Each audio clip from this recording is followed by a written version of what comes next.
Hello दोस्तों, welcome है आप सभी का इस प्लेटफॉर्म पर।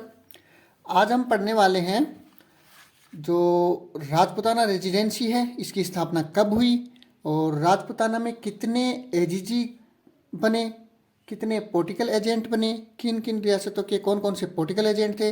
जैसे कि प्रतापगढ़ का पॉलिटिकल एजेंट कौन था, सिरोही का पॉलिटिकल एजेंट कौन था, राजपूताना में प्रथम एजीजी कौन था, अंतिम एजीजी कौन था, क्रांति के समय एजीजी कौन था, ये सब पढ़ने वाले हैं, है ना। तो सबसे पहले शुरुआत करते हैं। तो सबसे पहले आप ये करें कि चैनल को सब्सक्राइब जरूर करें और कमेंट करें। चैनल को सब्सक्राइब जरूर करें, कमेंट जरूर करें। आपको अच्छा लगे तो भी करें, अच्छा न लगे तो भी करें। अच्छा नहीं लगे तो आप डिसलाइक कर सकते हैं, अच्छा लगे तो लाइक कर सकते हैं। तो कुछ न कुछ किया जरूर करें, है ना। तो ठीक है, तो चलो अब शुरुआत करते हैं। तो देखो, सबसे पहले राजपूताना के लिए अंग्रेजों ने एक एजेंसी की स्थापना की थी। तो कहाँ की थी वो दिल्ली में की थी। किस नाम से? 1800 ईस्वी में, 1818 ईस्वी में राजपूताना रेजिडेंसी की स्थापना की दिल्ली में। और इसमें एक पद था रेजिडेंट ऑफ राजपूताना। तो रेजिडेंट ऑफ राजपूताना के प्रथम जो रेजिडेंट थे वो कौन थे? जनरल डेविड ऑक्टरलोनी थे। कौन थे? General David Ochterlony.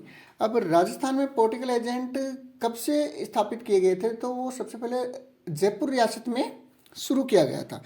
तो ये बात है 17 अप्रैल 1821 की। 17 अप्रैल 1821 में जो जयपुर रियासत की राजमाता थी भटियानी और वहाँ के प्रधानमंत्री थे ठाकुर बेरीसाल। तो इनके बीच में राजस्व संबंधी या रियासत में संबंधी कुछ झगड़े चल रहे थे। तो जो भारत का गवर्नर जनरल था लॉर्ड हैंगिस्टन, है ना, तो ये था। तो इसने जबरदस्ती 17 अप्रैल 1821 को कैप्टन स्टेवर्ड को, किसको? कैप्टन स्टेवर्ड को राजस्थान में जो जयपुर रियासत है उसमें पॉलिटिकल एजेंट नियुक्त कर दिया, जबरदस्ती नियुक्त कर दिया। और 17 अप्रैल 1821 को इसने एक ऑफिस खोल दिया जयपुर रियासत में। और जो हेस्टिंग्स था, जो गवर्नर जनरल था, इसने कहा कि जयपुर रियासत में राजस्व संबंधी जितने भी कार्य होंगे उनमें कैप्टन स्टेवर्ड को सम्मिलित किया जाए, इनसे पूछे बगैर कुछ न किया जाए। फिर क्या था? और 1824 में डॉक्टर ये डेविड ऑक्टरलोनी, है ना, डेविड ऑक्टरलोनी स्वयं जयपुर आए थे। क्यों आए थे? क्योंकि शेखावाटी में उस समय कुछ बटालियनों ने विद्रोह कर दिया था, बटालियन में विद्रोह हुआ था, तब ये स्वयं जयपुर आए थे। और वहाँ का मुख्तियार नियुक्त कर दिया था ठाकुर मेघ सिंह को। और जो झूठाराम नाम का एक व्यक्ति था जो राजमाता भटियानी थी उनका समर्थक था ये। तो इसको ऑक्टरलोनी ने जयपुर रियासत से निष्कासित कर दिया था। ठीक है। फिर 1825 में रेजिडेंट बना राजपूत रेजिडेंसी का चार्ल्स मेटकाफ। और चार्ल्स मेटकाफ ने जयपुर रियासत में पॉलिटिकल एजेंट नियुक्त कर दिया। किसको नियुक्त कर दिया? कैप्टन लो को। जयपुर रियासत का 1825 में पॉलिटिकल एजेंट कौन था? कैप्टन लो था। कैप्टन लो ने, जो ऑक्टरलोनी ने जूथाराम को जयपुर रियासत से निष्कासित किया था, उसे वापस बुला लिया, उसे जयपुर रियासत में आने की इजाज़त दे दी। फिर 1825 में ही जो चार्ल्स मेटकेफ की जगह है रेजिडेंट बनाया गया कोलब्रक को। कोलब्रक ने जो जूथाराम था उसे जयपुर राज्य का मुख्तियार नियुक्त कर दिया। अब ये रेजिडेंसी को, राजपूताना रेजिडेंसी जो अजमेर में स्थापित कर दी गई। कब? 1832 में। अब इसका नाम पहले, जो पद का नाम था पहले रेजिडेंट ऑफ राजपूताना था, तो अब इसका नाम बदल कर क्या कर दिया गया? एजीजी, मतलब एजेंट टू गवर्नर जनरल। तो राजस्थान के प्रथम एजीजी कौन थे? मिस्टर लॉकेट थे। कौन थे? मिस्टर लॉकेट थे प्रथम एजीजी। और 1845 में राजपूताना रेजिडेंसी की एक शाखा माउंट आबू में खोल दी गई, क्योंकि अंग्रेज़ों को गर्मी अधिक लगती थी, वो ठंडे प्रदेश से थे, तो इसीलिए एक शाखा जो ऑफिस था वो आबू में, सिरोही में खोल दिया गया। और 1857 की क्रांति के समय राजपूताना का एजीजी था जॉर्ज पैट्रिक लॉरेंस। कौन था? जॉर्ज पैट्रिक लॉरेंस था। और 1857 की क्रांति के समय भारत का गवर्नर जनरल कौन था? लॉर्ड कैनिंग था। और जो राजपूताना रेजिडेंसी का जो राजपूताना में अंतिम एजीजी कौन था? जॉन चिप ब्रुक था। जॉन चिप ब्रुक था। अब राजस्थान में 6 छावनियाँ थी, ये आप सभी को पता है। और इन छावनियों की स्थापना के बारे में पढ़ेंगे। इनमें कौन कौन सी बटालियन थी और इनमें कब विद्रोह हुआ ये पढ़ेंगे। और किन के नेतृत्व में हुआ और किस ब्रिटिश अधिकारी मतलब अंग्रेज अधिकारी को मारकर क्रांति की शुरुआत हुई, ये बातें अब हम पढ़ेंगे। तो अब पहली है नसीराबाद छावनी। नसीराबाद छावनी की स्थापना 25 जून 1818 को हुई थी। इसका मुख्यालय अजमेर में था और इसमें बटालियन थी 15वीं बंगाल नेटिव इन्फेंट्री। कौन सी थी? 15वीं बंगाल नेटिव इन्फेंट्री। और यहाँ पर नसीराबाद में विद्रोह कब हुआ? 28 मई 1857 को। कब हुआ? 28 मई 1857 को, और गुरुवार का दिन था। और जो क्रांति का जो प्रतीक चिन्ह था वो आप सभी को पता ही है, कमल का फूल था और वो एक चपाती थी। और यहाँ नसीराबाद में क्रांति का नेतृत्व किया था बख्तावर सिंह ने। किसने किया था? बख्तावर सिंह ने किया था। और किस अंग्रेज अधिकारियों की मृत्यु हुई थी क्रांति के समय? न्यूब्री और स्पॉटिश वुड की हत्या हो गई थी। क्रांति का बिगुल बुझा दिया गया इन दोनों को मारकर। अब नसीराबाद के बाद नीमच में क्रांति हुई। कहाँ हुई? नीमच में क्रांति हुई। और नीमच का मुख्यालय था ग्वालियर में, जो मध्य प्रदेश में है ग्वालियर। यहाँ पर क्रांति की शुरुआत 3 जून 1857 को हुई थी। और यहाँ पर नीमच में क्रांति का नेतृत्व मोहम्मद अली बेग और हीरा सिंह ने की। और कहीं कहीं हीरा सिंह का नाम नेहर सिंह भी मिलता है। क्या मिलता है? नेहर सिंह।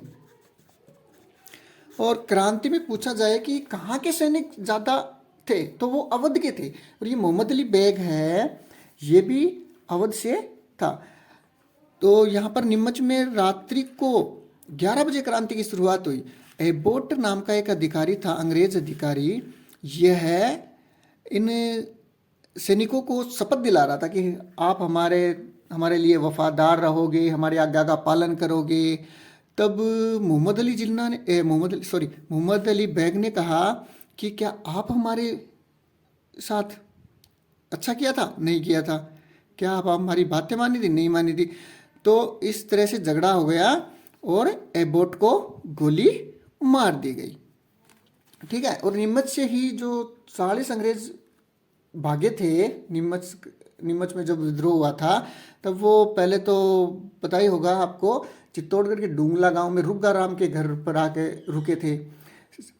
स्वरूप सिंह ने उन्हें 40 अंग्रेज़ों को जग मंदिर में ठहराया था, गोकुल चंद पारिक की देखरेख में, है ना। तो ये बातें हैं। चलो ठीक है, फिर आगे है एरेनपुरा छावनी। तो एरेनपुरा छावनी की स्थापना 7 दिसंबर 1835 को हुई थी। इसमें जो बटालियन थी वो जोधपुर लीजियन थी।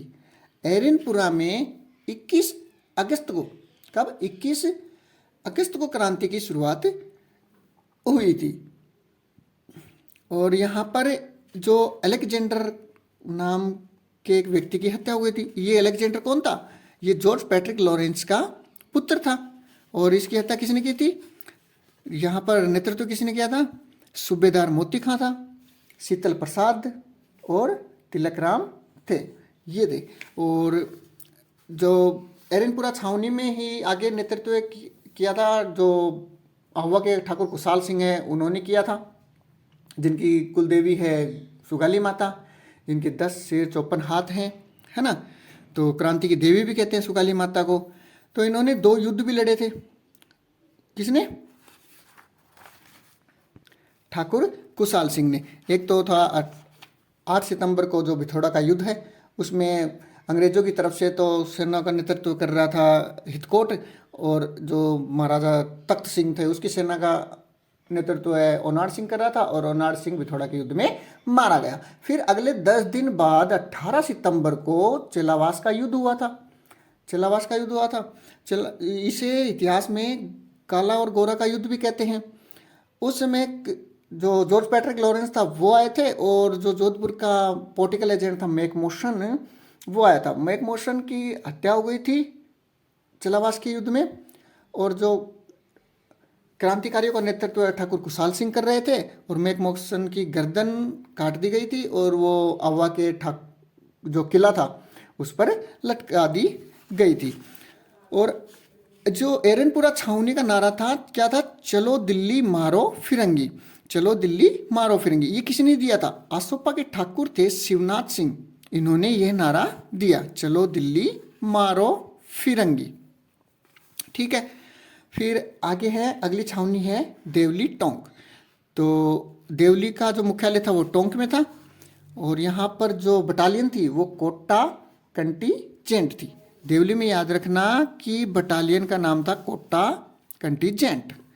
अब आगे अगली छावनी है ब्यावर। अजमेर इसका मुख्यालय था। यहाँ पर मेर रेजिमेंट बटालियन थी, मतलब मेरवाड़ा बटालियन भी बोलते हैं। अगली है खेरवाड़ा। खेरवाड़ा की स्थापना 1841 में हुई थी। यहाँ पर जो बटालियन थी वो तो मेवाड़ भील कोर थी। याद रखना कि ब्यावर और खेरवाड़ा में विद्रोह नहीं हुआ, यह प्रत्यक्ष रूप से सामने नहीं आए। अब एक ब्रिगेड की स्थापना भी हुई थी, शेखावाटी ब्रिगेड की स्थापना, तो ये 1835 में हुई थी। इसका मुख्यालय झुंझुनू में था। कहाँ था इसका मुख्यालय? झुंझुनू में। शेखावाटी ब्रिगेड का मुख्यालय झुंझुनू में था। अब अगला है कोटा। तो कोटा में क्रांति की शुरुआत 15 अक्टूबर 1857 को हुई थी। यहाँ के जो शासक थे वो राम सिंह द्वितीय थे, और यहाँ का पॉलिटिकल एजेंट था बर्टन, और बर्टन के 2 पुत्र थे, ऑर्थर फ्रैंक और एक डॉक्टर था काटम, सेडलर काटम। इनकी हत्या करके क्रांति की शुरुआत हुई थी। बर्टन का सिर काटकर कोटा शहर की गलियों में घुमाया गया, और यहाँ जो कोटा में क्रांति का नेतृत्व किया था वो लाला जयदयाल ने किया था, जो मथुरा के थे। लाला जयदयाल कहाँ के थे? मथुरा के। और मेहराब खां ये करौली के थे, और जियालाल, और कौन थे? जियालाल। राम सिंह द्वितीय आप बताइए। और राम सिंह द्वितीय को यहाँ पर बंदी बना लिया गया था, और जो करौली के मदन पाल सिंह हैं उन्होंने छुड़ाया था। फिर क्रांति के बाद राम सिंह की तो तोपों की सलामी 17 से 13 कर दी गई, और जो मदन पाल थे करौली के उनकी 13 सलामी थी, उनको बढ़ाकर 17 कर दी गई। तो ये, और कोटा में जो जन विद्रोह हुआ था ये सुव्यवस्थित जन विद्रोह हुआ था, न कि सैनिक विद्रोह था कोटा में। अब आगे है धौलपुर में। धौलपुर में 12 अक्टूबर 1857 को क्रांति हुई थी।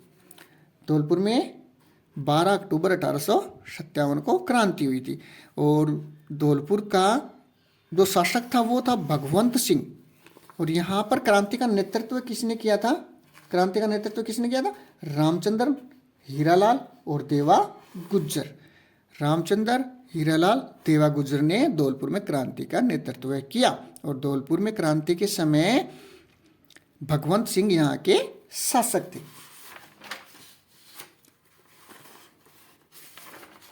अब आगे है टोंक। टोंक का शासक था वजीरुद्दौला, और वहाँ टोंक में जो विद्रोह हुआ था उसका नेतृत्व किया था वजीरुद्दौला का एक मामा था मीर आलम खां, उसके नेतृत्व में विद्रोह किया गया था। और मोहम्मद मुजीम की जो एक पुस्तक है, जो नाटक है आजमाइश, क्या है? मोहम्मद मुजीम द्वारा लिखा हुआ नाटक कौन सा है? आजमाइश। इसमें लिखा गया है कि टोंक के विद्रोह में 1857 की क्रांति में महिलाओं ने भी भाग लिया था। महिलाओं ने भी भाग लिया था। ये बात किस में है? मोहम्मद मुजीब द्वारा लिखे गए नाटक आजमाइश में ये बात कही गई है। फिर अगला है जयपुर, है ना। ये जयपुर रियासत का शासक था राम सिंह द्वितीय। यहाँ के पॉलिटिकल एजेंट थे ईडन। फिर है कोटा रियासत के राम सिंह द्वितीय यहाँ के शासक थे। मेजर बर्टन पॉलिटिकल एजेंट थे। और एक बूंदी के भी राम सिंह थे। क्रांति के समय 3 राम सिंह थे, जयपुर के राम सिंह, कोटा के राम सिंह और बूंदी के राम सिंह। और जोधपुर रियासत तख्त सिंह यहाँ के शासक थे। मेक मोशन यहाँ के पॉलिटिकल एजेंट थे। फिर है उदयपुर रियासत, मतलब मेवाड़ रियासत। तो यहाँ के शासक थे स्वरूप सिंह, यहाँ के पॉलिटिकल एजेंट थे सावर्स। फिर है भरतपुर रियासत में जसवंत सिंह थे शासक। ये अल्पवयस्क थे।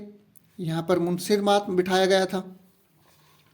और फिर यहाँ के पॉलिटिकल एजेंट थे मोरिशन। कौन थे भरतपुर के? मोरिशन पॉलिटिकल एजेंट थे। और सिरोही में शासक थे शिव सिंह क्रांति के समय। और यहाँ के पॉलिटिकल एजेंट थे जेडी हॉल। याद रखना, सिरोही के पॉलिटिकल एजेंट कौन है? जेडी हॉल थे। अब प्रतापगढ़ के शासक थे क्रांति के समय दलपत सिंह। और यहाँ के प्रतापगढ़ के जो पॉलिटिकल एजेंट थे वो कर्नल रोक थे। तो ये टॉपिक पूरा हुआ और आगे और भी देखेंगे, क्रांति के बारे में ही विस्तार से बातें करेंगे। और ये कैसा लगा वीडियो आपको, ये जानकारी कैसी लगी, इसके बारे में कमेंट बॉक्स में ज़रूर लिखें। चैनल को सब्सक्राइब करें, लाइक करें, शेयर करें। Thank you.